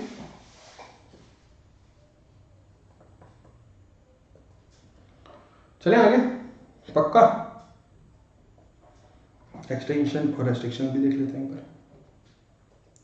देखिए क्या है, एक कंपनी है आयुष रंगत एंड कंपनी, पार्टनर्स है आयुष रंगत। लिमिटेशन है कि कोई भी पार्टनर क्रेडिट परचेज कर सकता है मैक्सिमम 10 लाख रुपीस की, ठीक है, समझिएगा इसको, इस केस को बहुत अच्छे से समझिएगा, ठीक है। एक मयंक जी हैं जो थर्ड पार्टी है, जो क्रेडिटर भी है, ठीक है। मैंने यानी आयुष ने क्रेडिट परचेज कर ली मयंक से 15 लाख रुपीस की, मेरी अथॉरिटी कितने की थी, ठीक है, 10 लाख रुपीस की। अब सुनिएगा होगा क्या, दो कंडीशन आएगी। Can Mayank recover 15 lakh from firm, सुनिएगा, अगर मयंक को पता है कि मेरी लिमिटेशन ही 10 लाख की है, जो फर्स्ट कंडीशन थी, हाँ सेक्शन नंबर 20 में, ठीक है, उसको पता है, ठीक है, तो और उसको नहीं पता है तो वो 10 लाख ले सकता है फर्म से, 5 लाख के लिए मैं लायबल पर्सनली हो सकता हूं, ठीक है, समझ आई बात। बट अगर उसको नहीं पता है तो 15 लाख लेगा वो फर्म से। अब फर्म आयुष का कुछ भी करे, मेरे को फर्म को कंपनसेट करना पड़ेगा, ठीक है, मैं पर्सनली लायबल हो जाऊंगा, इंडेमनिफाई करना पड़ेगा मुझे फर्म को। सिंपल सी बात है, पार्टनरशिप एक्ट बहुत ईजी है, ठीक है। चले आगे, पक्की बात, एक बार देखना है पीछे वाला गो थ्रू करना है तो आप वो भी कर सकते हैं, एक बार कर लीजिए, 2 मिनट का ब्रेक ले लेते हैं। चलिए करिए स्टार्ट आगे, चलिएगा। कह रहा है effect of admissions by a partner, ठीक है, क्या होता है देखते हैं। कह रहा है partners as agent of each other can make binding admissions, ठीक है, but only in relation to partnership transaction and in the ordinary course of the business. सुनिएगा पहले, एग्जांपल से क्लियर हो जाएगी एक बात। An admission or representation by a partner will not, however, bind the firm if his authority on the point is limited and the other party knows the restriction. ठीक है, sir कुछ नहीं समझ आ रहा, रुको तो सही। The section speaks of admission and representation being evidenced against the firm. That is to say, they will affect the firm when rendered by third parties. They may not have the same effect in case of dispute between the partners themselves. कुछ नहीं आया sir, ऐसे खेलना चाह रहा था, गया bouncer, चलिए टक करना था, बाउंसर चला गया। आइए, कह रहा है X and Y are partners in a firm, ठीक है, okay, dealing in spare parts of firm, ठीक है, स्पेयर पार्ट में डील कर रहे हैं, ऑफ डिफरेंट ब्रांड्स के स्पेयर पार्ट्स रखते हैं अपने फर्म में, ठीक है, किसके, मोटरसाइकिल के, ओके जी। Z है, Z आया उनके पास, कह रहा है Z purchase a spare part for his Yamaha motorcycle after being told by X that the spare part is suitable for his motorcycle. उसने बताया मेरी यामाहा मोटरसाइकिल के लिए मुझे ये स्पेयर पार्ट चाहिए, और X जो कि एक पार्टनर है उसने बोला ये बाइक के लिए सुटेबल है। Y is ignorant about this transaction, Y को नहीं पता था। The spare part proves to be unsuitable for the motorcycle and it is damaged. ठीक है, तो यहां पे एक्सएमआई बोथ आर रिस्पॉन्सिबल। तो यही बात हुई कि एक पार्टनर ने रिप्रेजेंट किया फर्म के बिहाफ पे, ठीक है, तो वो पूरी फर्म को बाइंड कर देगा। ठीक है, समझ आई बात? इतनी सी बात की थी। आपको अपनी लैंग्वेज में भी आप लिखना चाहें तो एग्जांपल कोड करके वो भी लिख सकते हैं। आई बात समझ में? हाँ, तो effect of notice to acting partner. Acting partner को कोई नोटिस दिया तो क्या होगा? यहां से नहीं पढ़ेंगे, यहां से पढ़ेंगे। नोटिस टू एक्टिंग पार्टनर, ए और बी है पार्टनर फर्म के, मिस्टर एक्स है, ठीक है, ये डेटर है, ए एंड बी पार्टनर्स, यानी पार्टनरशिप फर्म डेटर है, एक्स क्रेडिटर है। सुनेगा, इन्होंने डेट लिया और कार को कर दिया प्लेज। कार को, फर्म की जो एक प्रॉपर्टी है कार, उसको कर दिया प्लेज। प्लेज मतलब गिरवी रख दिया। ठीक है, लोन लिया हुआ था 10 लाख रुपए का, उसके लिए रखा है इन्होंने। सुनेगा, अब इन्होंने पैसे वैसे नहीं दिए तो क्रेडिटर ने इनको एक नोटिस दिया, ठीक है, सेल करने का, ठीक है, किसी एक पार्टनर को, ठीक है, कि मैं सेल कर रहा हूं आपकी car due to non payment of loan. ठीक है, नोटिस पीरियड के बीच में, जब पीरियड खत्म हो चुका उसके बाद नोटिस दिया। ठीक है, और वो नोटिस गया था केवल बी के पास। तो हम मान लेंगे कि ये नोटिस एज ए फर्म सर्व हुआ है। अगर एक एक्टिव पार्टनर को नोटिस सर्व हुआ तो मान लिया जाएगा वो पूरी फर्म को सर्व हुआ है। आई बात समझ में? यही पीछे था। ठीक है, चलें आगे। चलिए सर, आप कह रहे हो तो कह रहा है liability to third party, third party के लिए लायबल हो रहे हैं। कह रहा है liability of a partner for acts of the firm, every partner is liable jointly with all the other partner, ठीक है, severally, for acts done by firm, acts of the firm done while he is a partner. कुछ भी firm गलत कर रहा है तो partner ही liable होंगे मिलके। ठीक है, कह रहा है सर्ट एग्जांपल देख लेते हैं। Certain person who found to have been partners in a firm, ठीक है, when the acts constituting an infringement of a trademark by the firm, firm ने इन्फ्रिंज किया है किसी का ट्रेडमार्क, मतलब चुराया, मतलब कॉपी किया है। It was held that they were liable for damages arising out of the alleged infringement, उसकी वजह से उसने केस किया होगा, उसकी वजह से जो उनको डैमेजेस देने पड़ेंगे। It is being immaterial that the damages arose after the dissolution of the firm. Let's say firm बनी, हमने ट्रेडमार्क को इन्फ्रिंज किया, फर्म चली, डिसॉल्व हो गई, यहां पे जाके कोर्ट का डिसीजन आता है कि आपको डैमेजेस देने। फर्म डिसॉल्व होने के बाद भी तो भी पार्टनर्स लायबल होंगे। ठीक है, चाहे वो पार्टनरशिप एग्जिस्ट नहीं कर रही है। चले आगे, कह रहा है liability of the firm for wrongful acts of the partner. Partner ने गलत किया तो फर्म लायबल होगी, देख लेते हैं। Where by the wrongful act और omission of a partner in the ordinary course of the business, तो हो ही गई यार, ऑब्वियसली बिजनेस उसने सही कर रहा था, वो बिजनेस करते करते कुछ गलत हो गया उससे। ठीक है, और with the authority of its partner loss और injury is caused to the third party, the penalty is incurred, the firm is liable. ठीक है, नीचे इसका वही दिया हुआ है, देख लेते हैं example. One of the two partners in a coal mine acted as a manager was guilty of personal negligence in omitting to have the shaft of mine properly fenced. shaft ढंग से नहीं लगाया था। As a result, injury हुई एक workman को। ठीक है, तो other partner was also held liable, ये रिस्पॉन्सिबल, यानी पूरी firm, other partners as in firm है तो पार्टनर्स कंस्टिट्यूटिंग ऑफ फर्म्स। ठीक है, तो सब लायबल हो जाएंगे। चलिए आगे, liability of firm for miss application of partner, देख लेते हैं क्या कहना चाहता है। एग्जांपल पढ़े पहले, आपको समझ आएगा। कह रहे A B C are partner of a place of car parking, car parking का प्लेस उन्होंने हायर लिया जिसके लिए वो तीनों पार्टनरशिप में थे। पी ने अपनी कार वहां पे पार्क कर दी, but A sold out the car, A ने बेच दी जो कि पार्टनर था, और this liability the firm is liable, पूरी फर्म लायबल होगी अगर पार्टनर ने कुछ मिस एप्लीकेशन किया है। ठीक है, तो बस यही बात ऊपर कही गई है। चले, कह रहा है राइट्स ऑफ ट्रांसफर, जिसको ट्रांसफर किया जाता है, of a partner interest, partner interest transfer हो रहा है। आइए इस एग्जांपल से देख लेते हैं। इनको आप जानते हैं, तारक मेहता का उल्टा चश्मा, जानते हो, गोली टप्पू पिंकू सोनू। ठीक है, ये देखो क्या है, गोली टप्पू पिंकू की एक पार्टनरशिप फर्म है, 1:1 के रेशियो में। आपको पता है ना, टप्पू और सोनू का इंटरेस्ट आपस में। ठीक है, तो क्या हुआ, टप्पू का जो शेयर था ना फर्म में वो 1/3 था, और उसने वो अपना ट्रांसफर कर दिया सोनू जी को। तो क्या हुआ, तो इन्होंने उसकी पेमेंट भी की होगी, सेल किया उन्होंने, ऐसे नहीं ट्रांसफर किया पर सेल किया है, तो अब सुनिएगा, जो ट्रांसफरी है ना वो कैपिटल का जो कैपिटल दी है उसका प्रॉफिट ले सकते हैं। सुनिएगा क्या, एक तो प्रॉफिट की बात करेंगे, अभी सुन लीजिए, अकाउंट्स की, इंस्पेक्शन की, हाँ, मैनेजमेंट की, ठीक है, समझ रहे हैं। तो अब ये जो सोनू है ना, सोनू अकाउंट चेक नहीं कर सकती, अकाउंट्स में इन्वॉल्व नहीं हो सकती, मैनेजमेंट में कोई राइट नहीं है, ठीक है, बट प्रॉफिट ले सकती है, ठीक है, बट प्रॉफिट ही ले सकती है, ट्रांसफरी का यही राइट है बस, हाँ, to get the profit but not to involve in the accounts of the company and the management of the firm, sorry, ठीक है, समझ आई बात। चले आगे, यही है पीछे लिखा हुआ, अब देख लीजिएगा। चलो आगे चलते हैं। माइनर की बात कर रहा है, minors admitted to the benefit of the partnership, ठीक है, सेक्शन 30, ये आपको रीड करना है, मैं आपको समझा रहा हूं, ठीक है, आप करेंगे कैसे, आइए देखते हैं, सुनिएगा। माइनर की बात कर लेते हैं, जो जो लिखी गई है वही वाली सारी बातें मैं आपको इस स्लाइड्स के थ्रू समझाने वाला हूं। सुनिएगा क्या होता है। एक माइनर है, माइनर, ठीक है, एक माइनर पार्टनर फर्म में, उन्होंने, अब वो मेजर हो गए हैं, मैं अपनी बात कर रहा हूं, अब मैं मेजर हो गया हूं, ठीक है,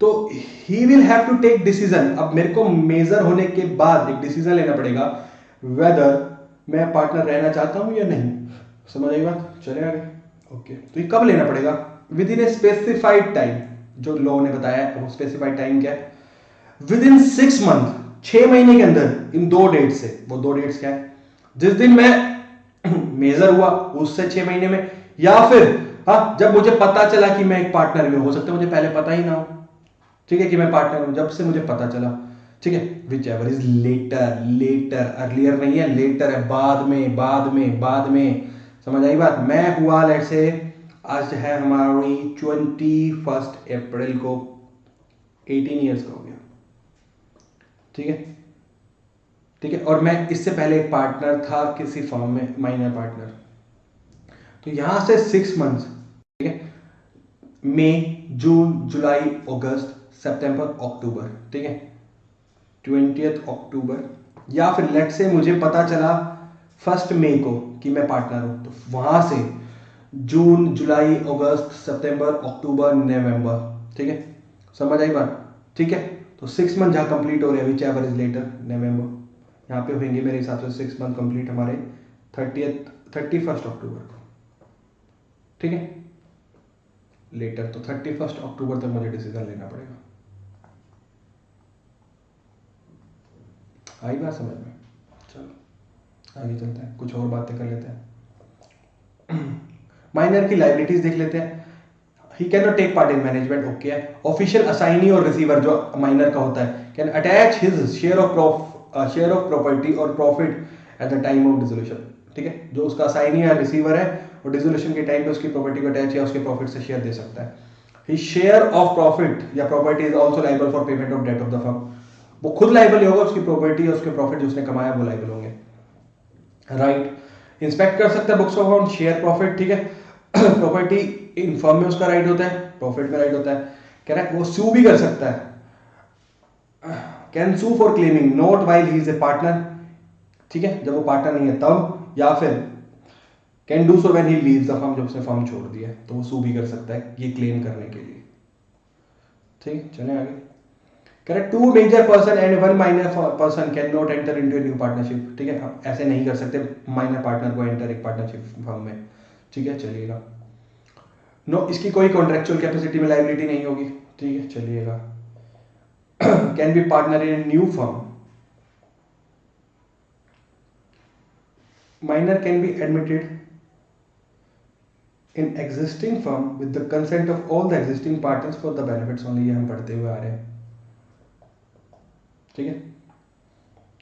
मिनिमम 2 शुड बी मेजर, उस फर्म में 2 मेजर पार्टनर जरूर होने चाहिए, ठीक है, सबकी कंसेंट हो बट 2 मेजर पार्टनर भी हो, ठीक है। यही सारी बातें पिछले 2 स्लाइड में अब आपको पढ़नी है, तो यही सारी बातें लिखी गई है, और कुछ समझ ना आए तो यू कैन आस्क डाउट, ठीक है, कमेंट्स में, कुछ भी, कहीं भी, कैसे भी हम आपको समझा देंगे, कुछ चीजें छोड़ी जा रही चाहिए ताकि आप अपने दिमाग को अप्लाई कर पाए, ठीक है, चलिएगा। कह रहा है legal consequences of partner coming and going out, कोई आ रहा है या जा रहा है, आने वाले को बुला लो, जाने वाले को रोक नहीं सकते हो। कह रहा है any change in the relationship of partners will result into reconciliation, आपको पता ही है। दस on admission of a new partner और रिटायरमेंट ऑफ ए पार्टनर और एक्सपेंशन ऑफ ए पार्टनर निकाल दिया है, ठीक है, इंसॉल्वेंट हो गया है, ठीक है, तो फर्म रिकंस्टिट्यूट हो जाएगी। लीगल कंसिक्वेंसेस तो यही हुए, ठीक है। अब इंट्रोडक्शन ऑफ ए पार्टनर, ठीक है, आने वाले को बुला रहे हैं। No person shall be introduce as a partner into a firm without the consent of all existing partner, सबसे पूछ के बुलाएंगे।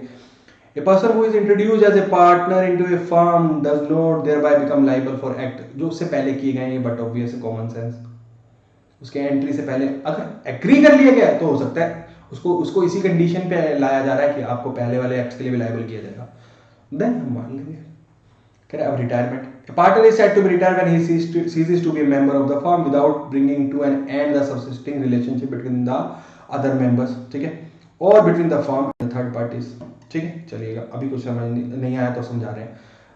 कह रहा the term does not cover the case where a partner withdraws from a firm by dissolving it, firm को ही dissolve कर दिया, which should properly be referred as a dissolution and not as a retirement, वो फिर dissolution हो जाएगा। Retirement of the partner will from A firm does not dissolve it, ठीक है। 10 partner थे, एक जा रहा है तो वो रिटायरमेंट हो रही है, ये नहीं कि फर्म ही बिजनेस ही खत्म कर रहे हैं, ठीक है, वो नहीं। हाँ समझ आया। तो एक अभी आप डिफरेंस पढ़ेंगे, डिसोल्यूशन ऑफ पार्टनरशिप और डिसोल्यूशन ऑफ पार्टनरशिप फर्म, ठीक है, वो देखेंगे अभी हम, ठीक है। फर्म और पार्टनरशिप में क्या होता है डिफरेंस, वो देखते हैं डिसोल्यूशन के केस में। कह रहा है विष्णु चंद्रवंशी चंद्रिका प्रसाद का एक सुप्रीम कोर्ट का केस हुआ। कह रहा है सुप्रीम कोर्ट ने क्या कहा इसमें, देखिए, if any partner wants to dissociate from the partnership business, अपने आप को हटाना चाहता है उससे, in a clause of the partnership deed which has been constitute comprehends a situation where a partner wants to retire from the partnership, the expression clearly indicate that in the event of retirement the partnership business will not come to an end, ठीक है। वो अपने आप को dissociate करना चाहता तो कर सकता है, उसको जरूर हमने अगर एग्री किया हुआ है कि एक भी जाएगा पार्टनरशिप डीड में तो डिसॉल्व हो जाएगी, तो बात अलग है। अगर ऐसा नहीं है तो बाकी सारे कंटिन्यू भी करेंगे, ठीक। चलिए, एक्सपल्शन ऑफ पार्टनर, ठीक है। The power of expulsion must have existed in a contract, उस कॉन्ट्रैक्ट में लिखा रहना चाहिए कि हम निकाल सकते हैं। The power has been exercised by majority of the partner, majority consent होगी तो ही, 2 ने बोला 10 ने नहीं बोला, ऐसा नहीं होगा, ठीक है। और गुड फेथ में होना चाहिए, ठीक है। If all the conditions are not present the expulsion is not deemed to be bona fide, mala fide माना जाएगा, बोनाफाइड नहीं माना जाएगा, ठीक है, फर्म के इंटरेस्ट में। गुड फेथ इंक्लूड्स क्या क्या, expansion must be in the interest of the partnership, notice दिया गया और उसको opportunity of being heard, OBH, ROBH, reasonable opportunity of being heard. और अगर दूसरी वजह से इसको निकाला जा रहा है तो वो नल एंड वॉइड हो जाएगा, ठीक है, इन चीजों के अलावा, ठीक है, फिर वो बोनाफाइड भी नहीं होगा। समझ आई बात, चले आगे। चलिए, कह रहा है इंसॉल्वेंसी ऑफ पार्टनर, अब एक पार्टनर इंसॉल्वेंट हो रहा है तो क्या क्या होगा, he will be ceased to be a partner from the very date on which the order of adjudication is made, जिस दिन उसको इंसॉल्वेंट घोषित कर दिया गया उस दिन से वो पार्टनर नहीं रहेगा, ठीक है। The estate of the insolvent partner is not liable for the acts of the firm done after the date, ठीक है। उसके बाद से जो भी एक्ट्स हुए हैं उसके लिए फर्म लाइबल होगी, पर इंसॉल्वेंट पार्टनर की प्रॉपर्टी लाइबल नहीं होगी, एस्टेट लाइबल नहीं होगी। The firm is also not liable for any act, ठीक है। अब इंसॉल्वेंट पार्टनर ने कुछ किया तो फर्म भी लाइबल नहीं होगी, ठीक है। कह रहा है ordinarily but not invariably the insolvency of a partner result in dissolution of the firm, but the partner are competent to agree among themselves that the adjudication of the partner as an insolvent will not give rise to dissolution of the firm, dissolve हो भी सकती है और नहीं भी, अगर contract में लिखा गया, यानी 2 ही पार्टनर थे, अब एक डिसॉल्व हो गया तो पार्टनरशिप वैसे भी डिसॉल्व हो जाती है। प्लस दूसरी बात, अगर वो कंटिन्यू करना चाह रहे हैं तो वो कंटिन्यू भी कर सकते हैं, सिंपल सी बात ही क्या है। The insolvent partner can not be continued as a partner, वो कंटिन्यू नहीं कर सकता, बस इतनी सी बात, ठीक है। सेक्शन 34 आई होप समझ आया होगा आपको, पक्की बात। चले आगे, कह रहे liability of estate of disease partner, कोई जिसका किसी की डेथ हो गई, डिमाइस हो गया, तो क्या कह रहा है, where under a contract between the partners the firm is not dissolved by the death of the partner, ठीक है, फर्म डिसॉल्व नहीं हो रहा, the estate of the deceased partner is not liable, आगे वाले आने वाले उसके मरने के बाद के जो एक्शन है उसके लिए उसकी एस्टेट लाइबल नहीं होगी, सिंपल, समझ आई बात। चले आगे, चलिए, कह रहा है rights of outgoing partner to carry on competing business, ठीक है। अब आउटगोइंग पार्टनर जो छोड़ के जा रहा है, कंपीटिंग बिजनेस जो फर्म का बिजनेस है, and outgoing partner may carry on business competing with that of the firm, हमने पहले पढ़ा था कि वो जब पार्टनर है तब नहीं कर सकता ना, अब छोड़ के जा रहा है तो, and he may advertise such business but subject to कुछ कंडीशन, कह रहा है वो फर्म का नेम यूज ना करे, ठीक है, अपने आप को रिप्रेजेंट ना करे कि वो फर्म के बिहाफ पे बिजनेस कर रहा है, ठीक है, सॉलिसिट ना करे, ठीक है, कस्टमर्स को जा जाके, ठीक है, फर्म के कस्टमर्स को सॉलिसिट ना करे कि नहीं नहीं मेरे पास ही आ जाओ, मेरे पास आ जाओ, मैं आपको अच्छा दाम दूंगा, वाजिब दाम दूंगा, ठीक है, वही बात। Agreement in restaurant of trade आप पढ़ के आए हैं, अभी पीछे वही है, वही मैन एग्री कर रहा है, टी रेस्ट्रेंट ट्रेड। अब यहाँ पे क्या कह स्पेसिफाइड पीरियड और लोकल लिमिट्स के लिए एरिया दे दिया और टाइम पीरियड दे दिया हमने, ठीक है, समझ आई बात, ये वही बात है। हम वैलिड रेस्ट्रिक्शंस लगा सकते हैं, इनवैलिड या अनरीजनेबल रेस्ट्रिक्शन नहीं लगा सकते ना, ठीक है। चलिए चलिए आगे चलते हैं। तो हम देख रहे हैं right of outgoing partner in certain cases to share subsequent profits. सुनिएगा क्या है, सिंपल सी बात समझते हैं।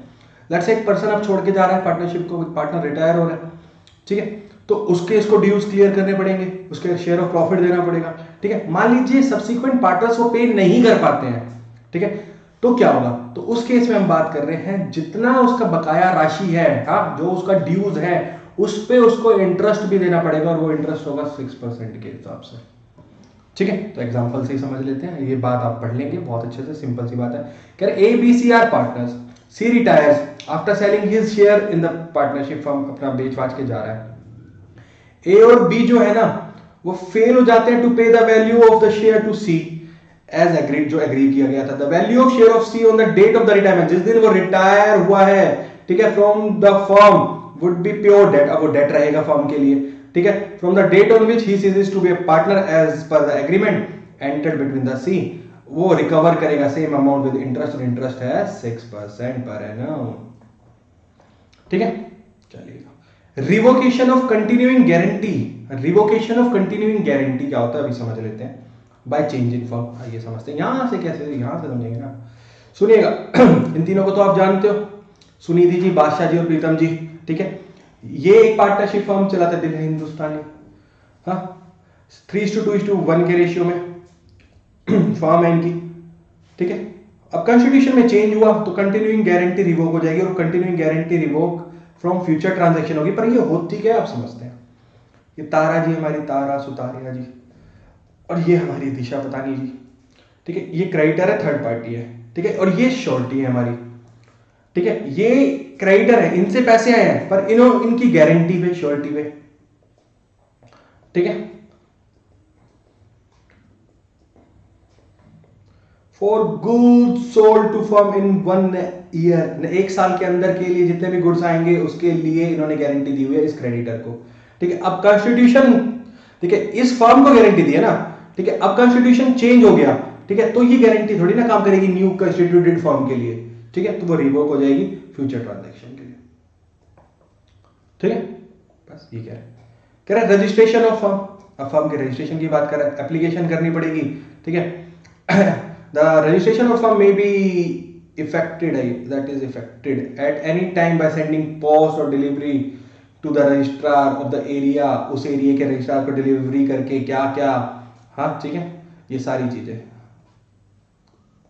फर्म का name, principal address, principal business, ठीक है, सारी चीजें पार्टनर और कितने ड्यूरेशन के लिए, ये सब कुछ, ठीक है। बट साथ में क्या कह रहा है, a firm name shall not contain on, ठीक है, ऐसे कोई वर्ड नहीं होने चाहिए उसमें, क्राउन, एम्परर, एम्प्रेस, ये सारी चीजें उस फर्म नेम में नहीं होना चाहिए, ठीक है। आई होप समझ आया होगा आपको, ठीक है, बहुत इजी और रेलिवेंट बात नहीं है, मतलब एक सिंपल टर्म में बात कर रहे हैं।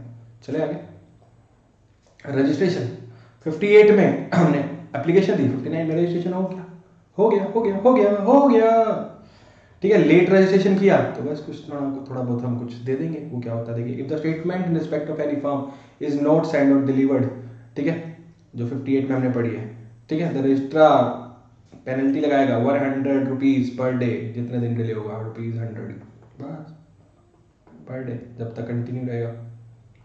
कंसिक्वेंसेज ऑफ नॉन रजिस्ट्रेशन, आप अगर रजिस्ट्रेशन नहीं लेते तो आपको क्या क्या क्या कंसिक्वेंसेज हो सकते हैं।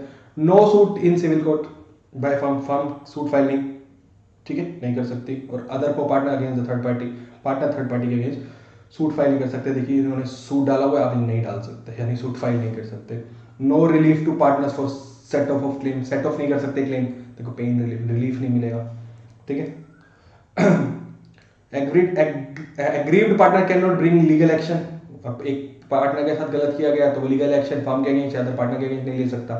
ठीक है, थर्ड पार्टी सू कर सकती है, पर थर्ड पार्टी आपको सू कर सकती है। ठीक है, आप नहीं कर सकते। ठीक है, ये सीक्वेंसेस हो जाएंगे, देख लेते हैं यहाँ पे। सेट ऑफ की जो बात की थी हमने, 3 इडियट्स एंड कंपनी एक अनरजिस्टर्ड फर्म है और हमारी जो करीना जी हैं ये डेटर भी है और हमारी क्रेडिटर भी है। ठीक है, डेटर है 2000 रुपये के लिए, क्रेडिटर है 10,000 रुपये के लिए। ठीक है, तो सेट ऑफ होना चाहिए ना 8,000 रुपये। हाँ, 8,000 ले दे के खत्म कर देंगे, बट नहीं, कह रहे हैं 8,000 नहीं होगा, अलाउ ही नहीं है 2,000 रुपये सेट ऑफ करना। हम मैक्सिमम सेट ऑफ कर सकते हैं 100 रुपये का बस। ठीक है, ये होता है। वही हमने जो पढ़ा है वही एक्सेप्शन है, वही आप देख लीजिएगा, ये 100 रुपये वाली वैल्यू है वो। ठीक, डिसोल्यूशन ऑफ फर्म। अब डिसोल्यूशन ऑफ फर्म और पार्टनरशिप की बात कर रहे हैं, मैंने आपको भी पीछे बताया था। कह रहे continuation of business, dissolution of firm it involves discontinuation of business. अब यहाँ पे डिसकंटिन्यू हो जाएगा, फर्म डिसोल्व हो रही है और पार्टनरशिप हो रही है, 4 बंदे थे, एक छोड़ के जा रहा है, तो पार्टनरशिप तो डिसोल्व हो रही है पर फर्म डिसोल्व नहीं हो रही है। It does not affect continuation of the business. ठीक है, wind up, it involves wind up of the firm and requires realisation. Dissolution हो रहा है तो वाइंड अप हो रहा है, तो मतलब सारे एसेट्स को बेच बाज के सारी लायबिलिटीज पे ऑफ कर देंगे। इसमें रिकंस्टिट्यूशन होगा ओनली। ठीक है, order of court, a firm may be dissolve by the order of court, court भी डिसॉल्व कर सकता है। Dissolution of partner is not the order of court, court नहीं कर सकता, पार्टनरशिप को डिसॉल्व नहीं कर सकता कोर्ट, पर फर्म को डिसॉल्व कर सकता है कोर्ट। स्कोप, ठीक है, it necessary dissolve the partnership, dissolution of partnership. ठीक है, dissolution of firm is also the dissolution of partnership, but dissolution of partner doesn't mean the dissolution of firm. ठीक है, फाइनल क्लोजर ऑफ बुक, यहाँ पे तो करनी पड़ेगी close, यहाँ पे नहीं करनी पड़ेगी, बस समझ आई बात। चले आगे, चलिए। कह रहे मोड्स ऑफ डिसोल्यूशन, एग्रीमेंट से भी डिसॉल्व कर सकते हैं, कंपलसरी भी हम चाहते हैं अब नहीं करना, हमें नहीं करना चलाना काम। ठीक है, ठीक है, firm compulsory dissolve by happening of an event, कुछ ज्यादा लॉसेस हो रहे हैं तो हम अब चाह रहे हैं, या फिर अनलॉफुल हो गया है अब जो हम बिजनेस कर रहे हैं तो डिसॉल्व कर देंगे कंपलसरी। एग्रीमेंट किसी फिक्स टर्म के लिए किया था, या एग्रीमेंट के थ्रू हमने डिसॉल्व कर दिया। ठीक है, कुछ कंटिजेंसी आ गई तो where the firm is constituted for fix term और उस एक्सपायरी टर्म एक्सपायर हो गया। ठीक है, कोई पर्टिकुलर एडवेंचर, वो एडवेंचर कंप्लीट हो गया, डेथ हो गई पार्टनर की, एक इंसॉल्वेंट हो गया, तो उस केस में भी ठीक है डिसॉल्व हो जाएगी। अब पार्टनरशिप एट विल, हम अपनी इच्छा तक चलाते हैं, अब हमारी इच्छा है कि बंद करना है, हम नोटिस दे रहे हैं बंद करने के लिए तो बंद कर देंगे। ठीक है, सिंपल सिंपल बातें हो रही है, बिल्कुल सिंपल, इतनी सिंपल, इतनी इजी, आपके लिए समझना बहुत इजी हो जाएगा। जो ये नोट्स बने हुए हैं ना, ये इतने अच्छे और सफिशिएंट है ना, आप इसको एक बार अच्छे से गो थ्रू कर लेंगे, समझ लीजिए आपके पार्टनरशिप के सारे कंसेप्ट क्लियर। ठीक है, अब डिसॉल्व कोर्ट कर रहा है तो कोर्ट कब कब डिसॉल्व कर सकता है, जब पार्टनर पागल हो गया, अनसाउंड माइंड का हो गया, इनकेपेबल हो गया बिजनेस को कंडक्ट करने के लिए, कुछ गलतियां कर दी है, मिसकंडक्ट कर दी है। ठीक है, ब्रीच ऑफ एग्रीमेंट हो गया है, ठीक है, ट्रांसफर कर दिया इंटरेस्ट, तो कोर्ट इन 5 केसेस में ऑर्डर कर सकता है डिसॉल्व कर दो। ठीक है, चले आगे। परपेचुअल लॉसेस हो रहे हैं, लॉसेस ही लॉसेस हो जा रहे हैं तो भी, या फिर उसको पब्लिक इंटरेस्ट में लगता है, हाँ जस्ट एंड इक्विटेबल ग्राउंड्स पे, तो भी कर सकता है। ठीक है, अब वो कब हो सकता है, deadlock in the management, management में इतने बड़े इश्यूज आ गए, मैनेजमेंट आपस में लड़ी बड़ी जा रही है। ठीक है, सबस्टांट्रम मतलब मेन सबस्टांस ही खत्म हो चुका है। ठीक है, गैम्बलिंग हो रही है, ठीक है, स्टॉक एक्सचेंज पे, तो आपके डिसोल्यूशन ऑर्डर पास। कह रहे कंसिक्वेंसेज ऑफ डिसोल्यूशन, वो देख लेते हैं। Liability for acts of partner done after dissolution, dissolution की बात कर रहा है। Partner continue to be liable as such to the third parties for an act done by them, any of them, या सबने मिलकर किया, which would have been an act of the firm, जो फर्म का हो सकता था, if done before the dissolution, उससे पहले किया जाता, until public notice is given to the। अब आपको मैंने बताया था ना रिटायरमेंट के लिए केस में भी, ठीक है, आप रिटायर हो रहे हैं तो भी आपको नोटिस देना पड़ेगा, तो यहाँ पे भी डिसॉल्व हो रही है तो आपको पब्लिक नोटिस देना पड़ेगा, अदरवाइज आप पब्लिक के लिए लाइबल रहेंगे ही रहेंगे। नीचे एग्जांपल देख लीजिए। X and Y who carried on a business in a partnership for several years, ठीक है, executed on December 1 a deed dissolving the partnership, ठीक है, but failed to give in public notice। ठीक है, 20 दिसंबर को X borrowed in the firm name a certain sum of money from R who was ignorant of the dissolution, उसको पता नहीं था। In this case Y also would be liable for, Y भी वो firm as a firm liability हो जाएगी ना, उसने फर्म के बिहाफ पे लिया, ठीक है, वापस में एक दूसरे के लिए क्या करते हैं क्या नहीं करते, बट Y की भी तो ड्यूटी थी कि वो पब्लिक नोटिस दिलवाए। ठीक है, चलिए आगे। Exception that is even where public notice of dissolution has not been given, तब लाइबिलिटी नहीं होगी इस केसेस में। एस्टेट ऑफ डिजीज पार्टनर, देखो कोई मर गया है उसकी क्या लाइबिलिटी है, उसकी एस्टेट से भी कुछ नहीं दिया जाएगा। इंसॉल्वेंट पार्टनर और डोरमेंट पार्टनर, ठीक है। डोरमेंट पार्टनर क्या होता है, partner who was not known as partner to the person dealing with the firm, उसको पता ही नहीं है कि पार्टनर भी है तो उसकी लाइबिलिटी नहीं होगी। जो थर्ड पार्टी है उसको नहीं पता है, ठीक है। सिंपल छोटी छोटी चीजें बाकी रह गई नहीं, अदरवाइज पूरा पार्टनरशिप आपका हो चुका है, ठीक है। चलिए आगे देखते हैं। कह रहे right of partner to have business wound up after dissolution. On the dissolution of the firm, every partner or his representative is entitled to have the property of the firm to applied in the payments of debt and liability of the firm, obviously, and to have surplus. अगर उसको पे of करने के बाद कुछ surplus बचता है तो distributed among the partner or their representative को according to their right, जितना उनका शेयर बनता है उसको दे दिया जाएगा, ठीक है। Continuing authority of partner for purpose of winding up, उनकी क्या क्या authority है। After the dissolution of the firm, the authority of each partner to bind the firm and the other mutual rights and obligation of the partner continue, ठीक है, so far as may be necessary to wind up the affairs। देखो अगर firm के लिए वो liable रहेंगे जब तक अच्छे से वाउंड अप नहीं हो जाती है फर्म की सारी चीजें, तो वो लाइबल रहेंगे, ठीक है। The payment of firm debt and of separate debt, ठीक है। सबसे पहले फर्म डेट और फिर पार्टनर्स के सेपरेट डेट की बात कर रहा है। There are joint debt due from the firm and also separated, दोनों चीजें हैं। तो the property of the firm, जो पहले प्रॉपर्टी है फर्म की, वो तो पहले किसके लिए अप्लाई होनी चाहिए, कॉमन सेंस क्या कहती है, फर्म के ड्यूज के लिए। The property of the firm shall be applied in the first instance in payment of the date of the firm and कुछ सरप्लस होता है, then the share of each partner shall be applied to the payment of their separate debt, और या उसको पे कर दी जाएगी या उसके डेट पे कर दिए जाएंगे। द सेपरेट प्रॉपर्टी, अब ये फर्म की प्रॉपर्टी की बात करते हैं, अब पार्टनर की सेपरेट प्रॉपर्टी की बात कर रहे हैं। तो उनकी सेपरेट प्रॉपर्टी पहले उनके सेपरेट डेट को दी जाएगी और जो कुछ बचेगा तो फर्म को, ठीक है। वाइस वर्सा है बेसिकली दोनों चीजें। चले आगे, चलेगा। Settlement of partnership account, settlement of partnership account, partnership account के सेटलमेंट की बात कर रहा है। In settling the accounts of firm after dissolution, dissolution है तो सेटलमेंट तो होगा। The following rules shall subject to the agreement of the partner be observe, क्या क्या। Losses including deficiencies of capital shall be paid first out of profit, losses profit से होंगे, next capital से होंगे, एंड लास्टली इफ नेसेसरी तो partner individually लाएंगे पैसा, ठीक है। चाहे अपने पर्सनल लाइन लोन लेके आए, हमें उससे मतलब नहीं है, प्रॉफिट शेयरिंग रेशियो में उतना पैसा लेके आएंगे। The assets of the firm including any sum contributed by the partner to make up the deficiencies of capital must be applied in following manner, कैसे कैसे पे ऑफ किया जाएगा।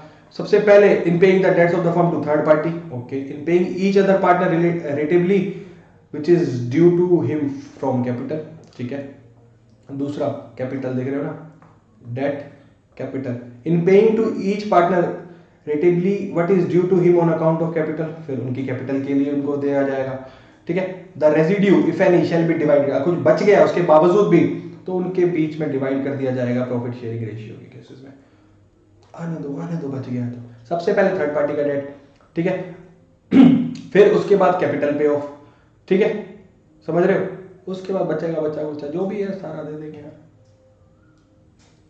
ठीक है। चले आगे, तो यही है मेरे हिसाब से तो पार्टनरशिप, ठीक है।